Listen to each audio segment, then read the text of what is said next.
1ஆம் வீட்டுல வந்து புதன் இருக்காருன்னா என்ன மாதிரி பலன்கள் தராருங்க? கண்டிப்பா லக்னத்திலேயே புதன் இருந்தா திக்பலம்.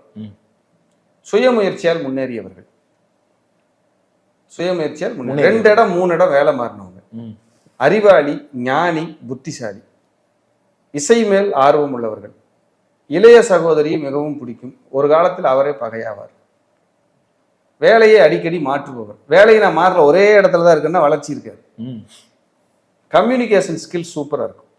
1ல புதன் இருந்தா நல்ல ஷார்ப்பா நாலேஜ், திக்பலம் இல்லையா, யார் அட்வைஸ் பண்ணாலும் ஏத்துக்க மாட்டாங்க, ஒருத்தருக்கும் ஒன்றும் தெரியாதுன்னு நினைப்பாங்க லக்னத்தில் இருக்கிற புதன்.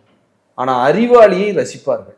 நீங்க ஜோசியர்னு வச்சுக்குவோம், நான் ஜோதிடத்துல பேசுறேன், என்னோட கண்டென்ட் உங்களுக்கு பிடிச்சிருக்குன்னா, உங்களுக்கு லக்னத்துல புதன் இருந்தா என்னைய பிடிக்கும். கண்டிப்பா.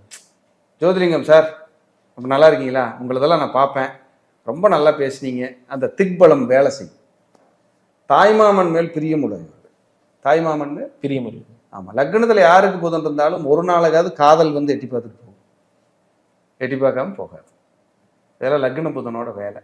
இவங்களுக்கு ஸ்கின் தொந்தரவு, நரம்பு பிரச்சனை, படிப்பு ஒரு தடவை பிரேக் ஆகி படிக்கிறது, நண்பர்களால் ஏமாற்றம் அடைவது, நண்பர்களால் ஏமாற்றம் அடைவது கண்டிப்பா இருக்கும், இல்லாம போகாது. ஒரு துள்ளல், எப்பவுமே துள்ளல்லாம் இருப்பாங்க.